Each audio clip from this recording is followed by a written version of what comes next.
And sometimes destiny chooses us. Well, I looked out at center field and I floored it. Strike three. A no-hitter, a perfect game for John Morrison.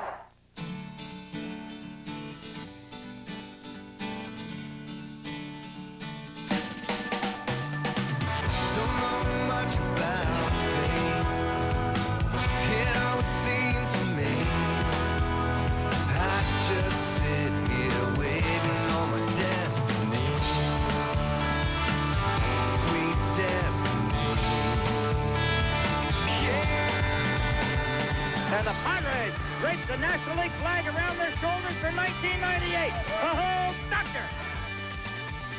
Ball game over. American League Championship Series over. Ah! Yankees win. Don't know much about fate. It always seems to me I just sit here waiting on my destiny. Sweet destiny.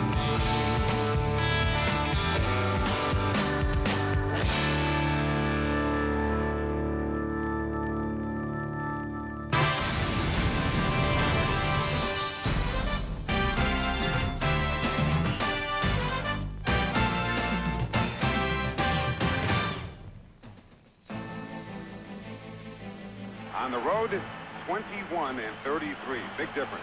Here's the pitch. Swing and a miss. He got him on a breaking ball. Leiter again stops and now pitches. Swung on and missed. He strikes out Grissom with an over-the-top breaking ball down and in. High drive into deep left center. Back goes Rice. This one is gone.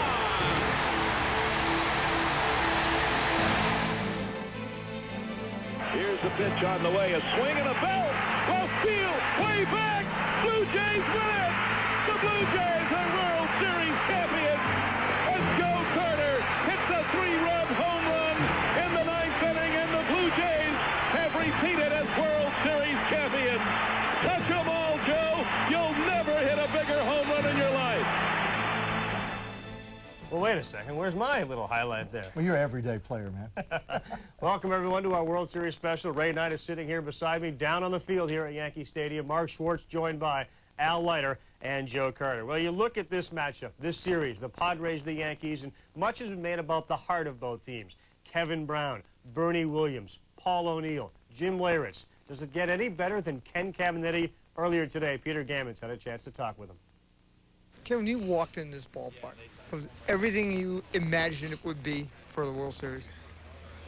Oh, yeah, definitely. When I first walked out, I couldn't see anything because of all the media. But when you step on the field and you see how close the upper deck is, I mean, it's just like straight up. So it looks like a ballpark built for baseball because there's not too many bad seats. So it's going to be loud and it's going to be a lot of fun. But my first instinct, I just had some chills, you know. This morning I woke up and go, I'm going to Yankee Stadium for World Series practice. You know, so it's just really, I was taking ground balls too, and I said, you know what, this is what it's all about. I've never been this far, you know. We beat Atlanta, you know, hey, we're where we worked so hard to get at the beginning of the year. We're where we wanted to be, and this is, you know, you start in spring training and you go, here's what we want to do, here's what we want to accomplish, and we walked down the field today and says, we made it. Can you get yourself quickly focused on David Wells? Yeah. I know he's got the big slow curveball. I know he's got the fastball. He'll come throw a cutter in.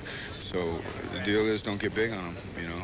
Try and use all fields and let it happen. Don't try and make it happen, you know. So if we try and make it happen, it's going to be a long game. But, you know, your adrenaline's going. So to me, I know before the playoffs even started, I was pressing. I was trying to find my swing. Here, if I take an ugly swing, I'm just going to jump back and just let it happen. I mean, I'm not going to think about it. I'm just going to swing the bat, see the ball, and swing it. And if I look ugly, I look ugly, but I'm not going to think about it. Winning ugly, not these two teams. How about World Series and series domination? You look at the Yankees compared to their opponents, 113 wins. The opponents with 79. They get the runs. batting average, and it's surprising. Teams that really do well during the regular season with big numbers don't necessarily translate into big numbers during the World Series. Well, certainly the postseason has been as much about the umpires as it has been about the players. We've saw gory examples of bad calls, misplays, misjudged calls, and certainly umpires getting involved with more than most people thought they should. Heck, about 100 yards from here, this is where Jeffrey Mayer caught that ball back in the series against the Orioles a few years back. This year, umpires hopefully will not be a story in the World Series. As for the men in blue, Marty Springstead explains why they're here.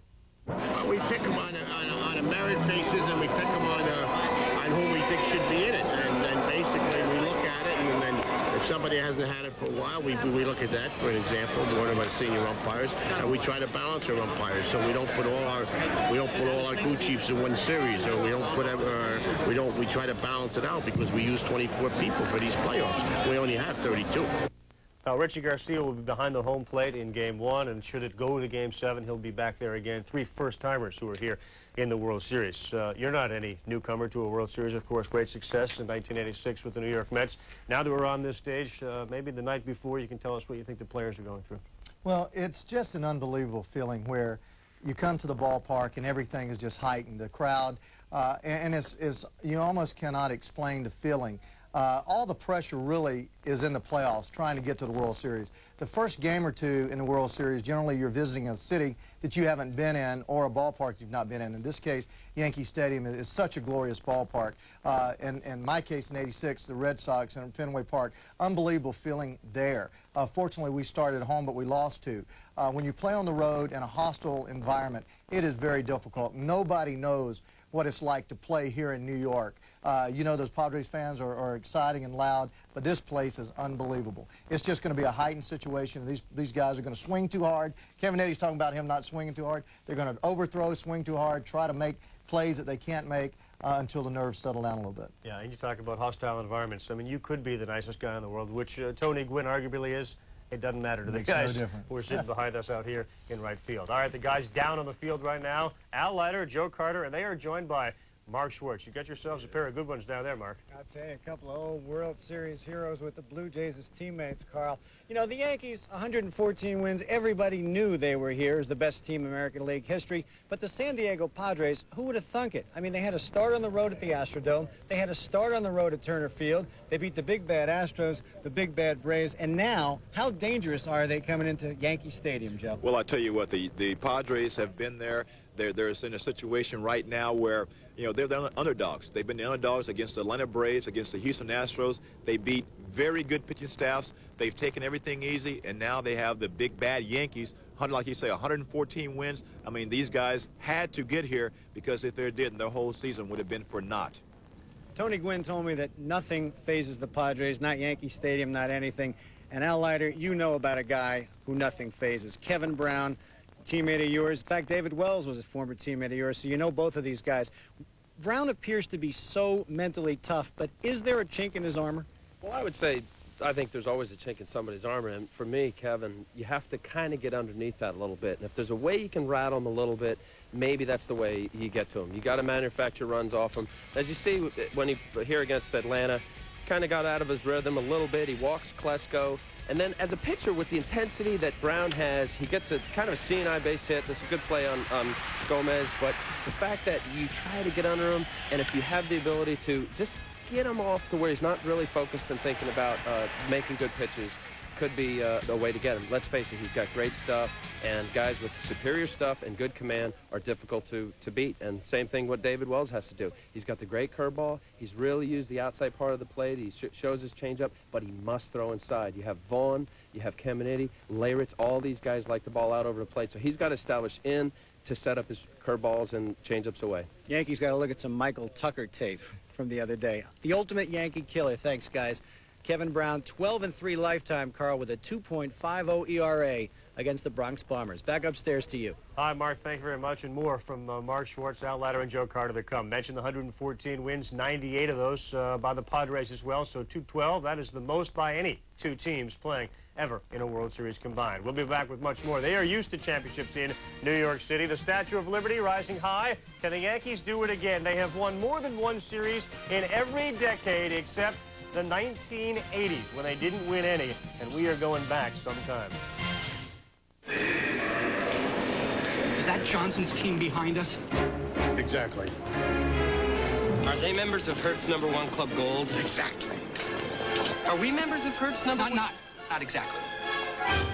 So thanks to Hertz, they're going to get to the meeting on time. And we'll be late? So exactly what'll I tell the boss? In rent-a-car, there's Hertz, and there's not exactly. Make sure you choose the right one. And then a dog in the cargo hold, 8-hour presentation.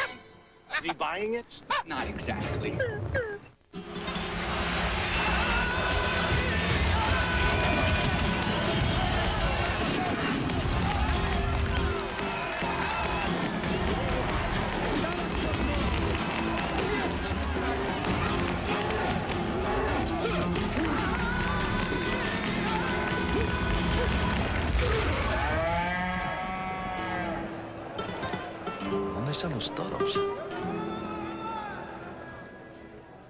Nobody loves cars more than I do.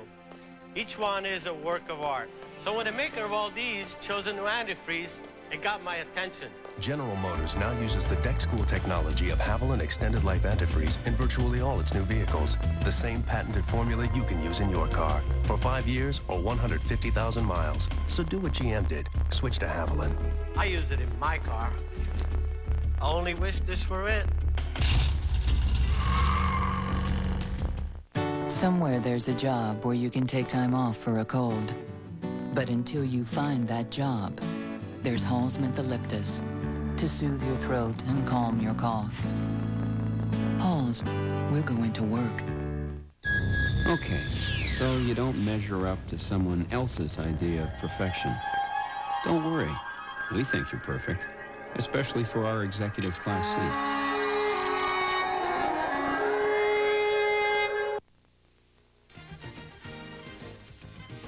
Baseball tonight at the World Series is brought to you by Hertz. Nobody does it exactly like Hertz. 23 World Series championships that the New York Yankees have claimed. 3 of those came back in the 1920s. David Wells knows as much about history as far as the Yankees go as anybody else. Made a little history of his own when yesterday he predicted on the Howard Stern radio show that the Yankees would win this World Series in Game 5. You can't take anybody for granted, and we're playing one hell of a team, and I don't think it's fair to them for me to do it because that's just probably going to pump them up. But you know what? We're not predicting anything. We'll just see how it goes. Well, I think I've probably done this about 100 times in my backyard as a kid. So in my wildest dreams, sure, that's it's always been there. This is what you dream about doing as a kid, and you know, coming over here. You know, like I said, after last year, I felt real fortunate to get the opportunity to come over and play for the Yankees. You know, it's my second time to the World Series, which, you know, sitting in this room, you know, I'm a little more familiar with it. I mean, it's still as exciting, but, you know, the first time is hard to replace. Well, for his part, I mean, Wells said basically he was trying to move Howard Stern off that subject, so he says that he didn't really make any guarantees they'd win it in 5. That being said, we know about Brown, we know about Wells, they're nasty. There are some real tough guys to get out in these lineups too, aren't there? There really are. So much has been said about pitching in this series, and there is great staffs here, as good a staffs as you can assemble.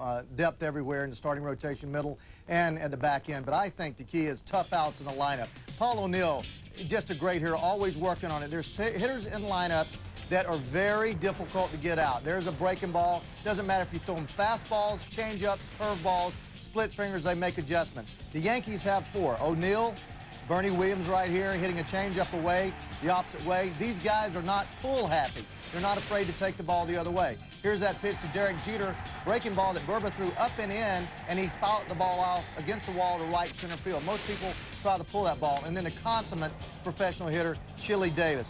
Very difficult to pitch to these 4 men. And other guys in the lineup can hurt you, but they feast on mediocre pitching. Tony Gwynn, he hits anybody, and I think he's going to be a key, obviously, to this lineup. His lifetime batting average showing that. But he doesn't just hit the mediocre pitchers. He hits the great pitchers, as does Ken Caminiti. And Kimmy hitting that fastball away, just dropping it, smokes. I mean, that was a perfect pitch. And then Jimmy Leyritz. Here's a guy that knows he can swing the bat. He may not can catch it, he may not can throw it, he may not can field it, but he knows he can swing the bat. And I think these guys are going to be the type of men that are going to step forward in the World Series in '86. We had tough outs. Gary Carter, myself, Keith Hernandez, tough outs. Darryl Strawberry would hurt you when you made a mistake. He matured into a very tough out as he progressed in his career. This team, the Yankees, have 5 tough outs. The Padres, I think, 3 real tough outs. You mentioned Strawberry, a big part of the story here in New York. He is now out of the hospital. Jim Leiter says he will ride the 4 train to Yankee Stadium tomorrow. Today, Tony Gwynn rode the train to Yankee Stadium. Karl Reynolds was along with him. We'll take that ride with them and find out about Gwynn's experience at the stadium after this. Oh, hi, honey. Oh, hi, honey. Hey, look at that one. She's mine. Nothing's quite as touching as watching your baby. And there's nothing quite as comforting as an auto service center we're seeing is relieving.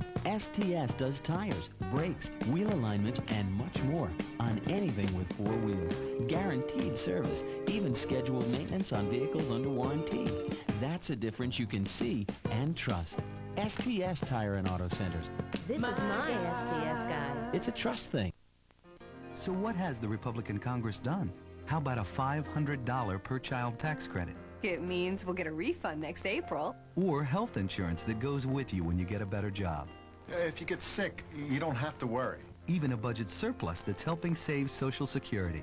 Our grandkids deserve the same benefits we have. Republicans like Mike Pappas are reaching out to find solutions to the problems families face. Call Congressman Pappas. Tell him to keep working for our families. ESPN Sunday Night Football, Bills against Panthers. Was there ever any buffalo in Buffalo? What? Did any actual buffalo ever roam in Buffalo? What's your point? In the olden times, yes. Olden times? Who's talking about olden times? A long time ago, the team was named after that rodeo guy, you stoop. Wild Bill Hiccup. Oh, no. Wild Bill Hiccup. What am I, a rodeo scholar? His name was Wild Bill. ESPN Sunday Night Football, the Bills against the Panthers. Just above right field at Yankee Stadium. Welcome back. Along with Ray Knight, I'm Karl Ravech, and again, Al Leiter, Joe Carter, and Mark Schwarz are here with us as well as we continue with this 1998 World Series special. Well, just behind us now, right field, is where Tony Gwynn will be roaming tomorrow night. He is okay to play. Tony Gwynn will bat second in the lineup for Bruce Bochy. But Tony Gwynn, more than any other player perhaps because of the fact that he's 14 years removed from his last World Series, enjoying this as much as anybody. Earlier today, Karl Reynolds with Tony Gwynn on the World Series experience. Where are the monuments at? On this side over here? You know, it's weird to see all these retired names of all these players that, you know, you read about, but it's even weirder to see guys you played against. Don Mattingly, Reggie Jackson. Jeez, I mean, all the years I played and never had a chance to come here, and you know, this ballpark had a lot of history. Look at that Padre name on the Yankee scoreboard. Padres. Well, he is really enjoying this. He was out there with the son earlier today, put his arm around him and just sort of said, just let's breathe this all in. That being said, we've talked pitching, hitting. What are the other intangibles? Well, speed. I think the Yankees have the big advantage there. These are probably going to be low-roaring scoring contests, and speed's going to be key, and they have much more speed than the Padres. 1 or 2 runs of difference kind of game a pitcher likes. Al Leiter is down on the field with Mark Schwarz and Joe Carter. Mark, it's yours. All right, Carl, you know, the guys to my left have won 2 World Series rings, unlike a lot of players. Joe, one of the great home runs in World Series history in 1993, and Al, of course, you were on the mound for the Marlins in Game 7 of last year's World Series. But some of these guys being here for the first time, is it difficult for them to realize how great it is? I think so, really. The media attention, for one, is probably one of the biggest pains, if you would, because you really have to take a lot of time and divert your attention and concentration to what you have to do, which is to play just as you do all year long. Try not to think of the fact that this is the World Series. And having experienced a couple World Series and the thrill of my life last year in Game 7 to help the Marlins win, it was something you'll never forget. And personally, to think of this tomorrow at this stadium, it is a shrine of a first game of World Series here in New York. It's going to be exciting. And for the guys that haven't been here, there's been a lot of guys that have been here, there's going to be some jitters. These guys have got to go out there and have some fun. They don't have to worry about who's going to win or the LCS or the division playoffs. These guys are here. This is what they started spring training for, to get to the World Series. Now you've got 2 teams battling it out. Go out there and have some fun, because everybody's going to be watching you. Your first grade teacher, your high school teacher, they're all going to be watching, seeing what you can do. But the main thing is, don't worry about the media pressure. The game itself will take care of itself. But enjoy it, because you never know when you get that chance again. I'll tell you, it is amazing. These guys have actually convinced me, Carl, that I and my media brethren can be more intimidating to them than Kevin Brown or David Wells. Let's go back up to Carl upstairs. Like on the field, they're showing no ill effects of that media pressure. They're handling it very well. All right, Mark, thank you very much. When we come back, Ray can't believe it was 13 years ago. He won a World Series. Can you believe it was 20 years ago? Bucky Dent buried the Red Sox? Deep to left. Yastrzemski will not get it. Home run! A 3-run home run for Bucky Dent. The Yankees now lead it by a score of 3-2.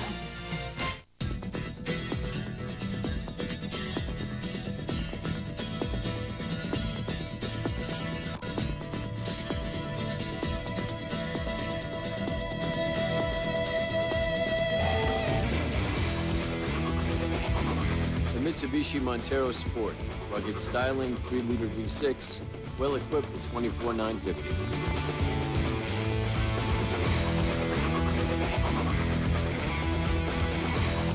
It's 4th and long. He's going deep. It's tipped. Intercepted! Tired of missing all the action? Then go wide with revolutionary Bushnell Extra Wide binoculars. About 3 times wider than most regular binoculars. Extra wide binoculars from Bushnell. Marty's here. Let's see a fuel injector for a Ford Pro. A starter for a Saab. EGR valve for a 74 Gremlin. See you tomorrow, Marty. Pep Boys. Cars like us. People love us. Game 2 tomorrow at 4 p.m. Eastern on ESPN. What was that? All these teams are chasing with the Yankees. What's going on? I don't know. Hold the club like you're holding a bird.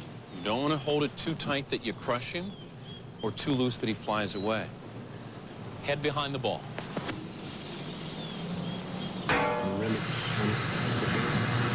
You're getting so good at that. Head down. That is nice. Got him. Welcome back, everyone. After the Yankees won the World Series in 1977, Willie Randolph said the team then played with a chip on its shoulder. Well, through July of 1978, the chip was gone, the ship was sinking. Billy Martin got fired. Bob Lemon was then hired. The Red Sox soured, and a 14-game lead disappeared as the Yankees' sweetest comeback was complete.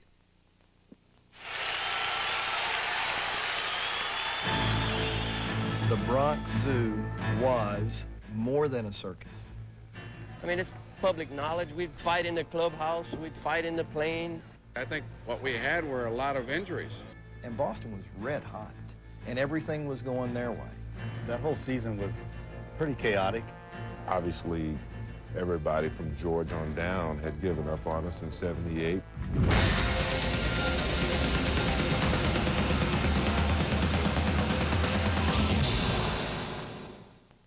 Billy had been a ticking bomb for a long time. Now he gets fired. There was a lot of turmoil, and I just felt different strokes for different folks. He was talking about Reggie and George Steinbrenner, and he said one's a born liar and the other's convicted. Different rhymes for different times.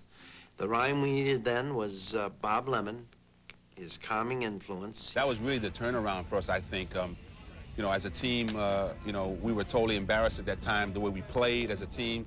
So bringing in Bob Lemon was a nice, refreshing type of calm. All of a sudden, right after the break, we really got hot. Boston went cold. We closed the gap to 8. Then we went into Boston for the Labor Day weekend for a four-game series. If I recall it right, that they called it the Boston Massacre. Boston Massacre, that's right. That's what it felt like. We went out there and really did a job on Boston, quite frankly. But to their credit, you know, we opened up about a 3-game lead in September, and to their credit, they came right back at us, and they tied us the last day of the season. The biggest thing I remember is being able to win it by playing Cleveland at home at Yankee Stadium, and us not coming through and having to go to Boston to play. We lost a coin toss, and we were going to have to go to Boston and play 1-game playoff. The game started out, we fell behind, and then in the 7th inning, I came up to bat. There was runners on first and second. Well, at the time, I had 2 outs, man on first and second. I fouled a ball off my foot. Then he fouled off the ball. It took about 5 minutes. The next pitch, I went back in, and I stepped in. If I believe we had a 2-strike and a ball count, I wanted to just waste the pitch inside, get him off the plate, and come back with a good hard slider, because I had a great slider that game. And I just quite didn't get it. It backed up on me a little bit. Mike threw a fastball down and in, and I hit a line drive into the net. Deep to left. Yastrzemski will not get it. It's a home run. A 3-run home run for Bucky Dent. The Yankees now lead it by a score of 3-2. You know, when I was coming home, Fenway Park was like dead silence. Bucky Dent's home run turned the ballpark quieter than I've ever heard a ballpark in the big leagues become since. It didn't even dawn on me then until because we went right into the playoffs against Kansas City and then went on to the World Series. Anybody remembers the 1978 baseball season just feels as if the Yankees went right from Bucky Dent to Game 6 against the Dodgers. And of all the great series they played against the Royals in the playoffs, it's the most forgettable. They won in 4 games, and it was not a great series. And then you remember the World Series because they got down 2 games and then ran the table after that. Popped up. Munson. This could be it. He's got room. He's waiting. The Yankee bench on the field. Yankees are the champions. Our ball club was not only were they great ball players, they were characters. When the bell rang and we went between the lines, boy, we took no prisoners. It was almost like an old gas house gang, you know what I mean? Just guys that knew how to play the game, just didn't take any prisoners. It was a team that just didn't want to lose, and that's the way we conducted ourselves, and we came out on top. No such comeback needed, certainly in 1998. You look at the records they had, 114 wins this year, of course, setting an American League mark. They managed 100 back in 1978. They beat the Red Sox then. Red Sox were some 20 games over 500 this year, and they finished some 20 games back. When we come back, well, it's a little quiet now on the inside, but tomorrow night, it'll be packed as they play Game 1 of the World Series, the Padres and the Yankees. Back with the magical moments of this postseason. Did we rent with Hertz #1 Club Gold? Did we rent with Hertz #1 Club Gold? Did we rent with Hertz? Not exactly. Can't we skip the rental counter like it Hertz? Can't we skip the rental counter? No, not exactly. No. Isn't our car under a canopy like it Hertz? Isn't our car under a canopy? Isn't our car? Not exactly. In rent-a-car, there's Hertz and there's not exactly. We can't repeat that too often. If you were the client, would you hire us? Would you hire us? If you were the client, would you? Exactly. Somewhere there's a job where you can take time off for a cold. But until you find that job, there's Hall's Mentholyptus to soothe your throat and calm your cough. Hall's, we're going to work.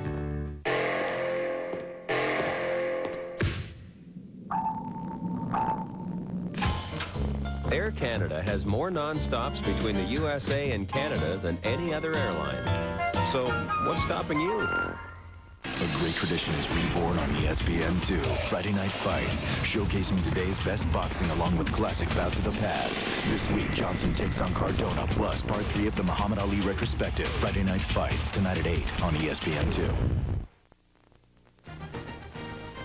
Baseball Tonight at the World Series is brought to you by Hertz. Nobody does it exactly like Hertz.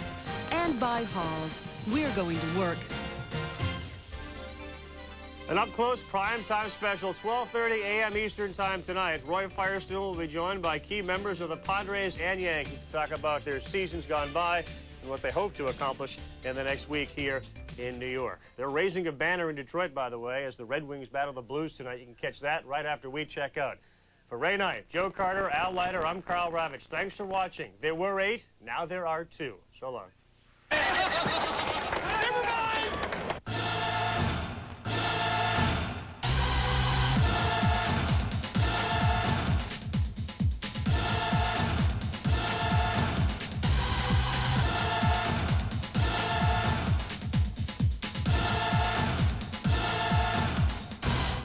Comes home, here's the throw, he slides, he stays. Oh, did Knobloch pull a rock?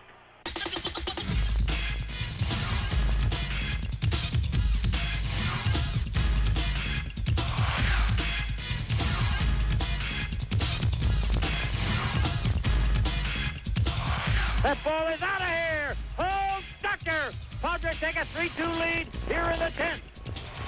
Trying to score Valentin. Throw to the plate. In time. Alomar with a tag. Here's the pitch. Runners stay put. There's a high fly ball to deep right field. It is way back at the wall. Gone. A home